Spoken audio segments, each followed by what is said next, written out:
The European Commission has released the long-awaited EU Grid Action Plan. Peter, with the Grid Action Plan being released, what are some of the key priorities for European member states when it comes to developing grid infrastructure and monitoring systems? Well, I think indeed that the Grid Action Plan is a very good framework for the time to come.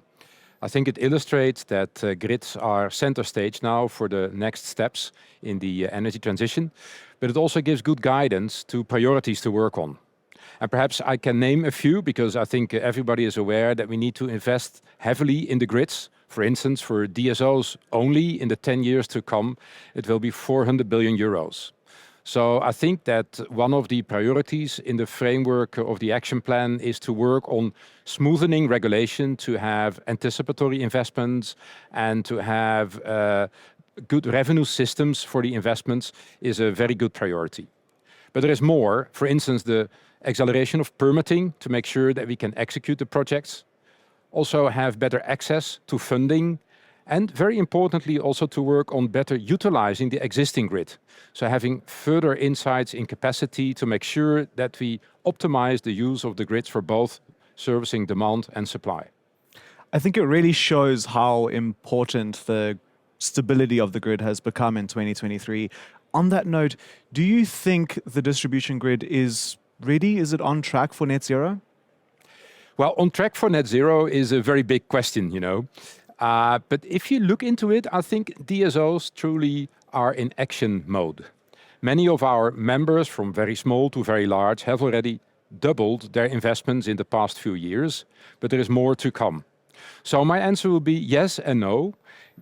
To the current situation and current conditions, we are working to the maximum effort to expand and smarten the grid to optimize utilization. But more is needed, like we discussed on the EU Action Plan. So I think further optimizing conditions will encourage and accelerate investments by DSOs. I'm glad that you bring in investments and the kind of priority on investments.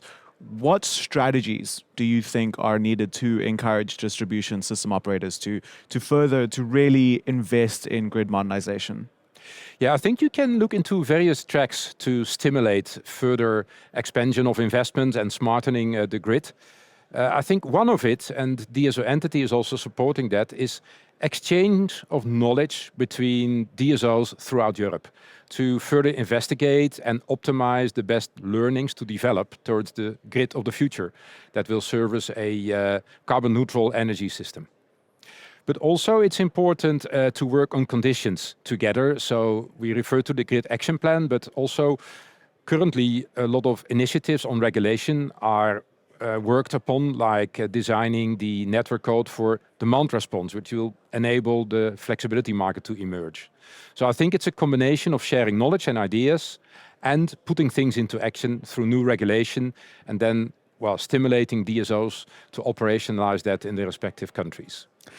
I like that you bring in the grid of the future. That's been coming up quite frequently. What will it look like? And on that note, I want to touch on the European digital twin that's been due. Are there any updates you can provide as to its development? Yes, certainly. The digital twin is a project that we have started together with ENSOE. So it's a true cooperation between TSOs and DSOs, which is important because we always need an integrated view. And that project has a focus on two tracks. It has the digital twin as a model, a virtual representation of the grid to be developed.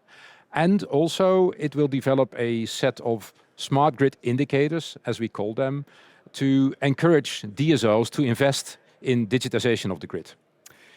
And perhaps if I may elaborate a bit more on that, because I think the grid indicators precede in a way the further development of the digitization of the digital twin, because we have a wide variety of positions where DSOs are. Some are very advanced, some are in a starting mode. So I think it's important to encourage with a guidance from the indicators together with regulators to do good investments. And once the investments are there and we are able to collect all data, we can build further to the digital twin, which will have various levels of maturity, right? So you can have a simple representation of the grid, but you can also go all the way to automatically evaluating scenarios to test the best investments. So a lot of work to do, but we are happy to start on that and work on it in the years to come. I mean, work has been happening quite a lot, I would say. I know that the calls have recently been closed for members of the joint working group on data interoperability. What will the role of this interoperability group be in the energy sector going forward? Yes, the data interoperability group also is a joint initiative between DSO entity and NSOE upon the mandate of the European Commission. And the important part of it is that the data interoperability will cover more and more areas of the entire value chain in energy. And it started out with, let's say, the first exercise on the metering data, but gradually it will develop also into further regulations, for instance, for demand response. But apart from further regulation, there are two areas to work on as well. The first is that we also will support the European Commission in monitoring the implementation of the regulation. And another one, very important, is that we will design a repository. How do all countries operationalize the data exchange models, and what can we learn from the countries and the companies to further improve also throughout the European member states? What challenges are there when it comes to grid stability? Well, thank you for asking, because I think that stability of the grid is a challenge that will emerge over time more and more. Because there are, I think, even three developments that will influence the grid stability. First of all, there is the climate change, and I think we have seen in the recent floodings that they will have big impact on the grid.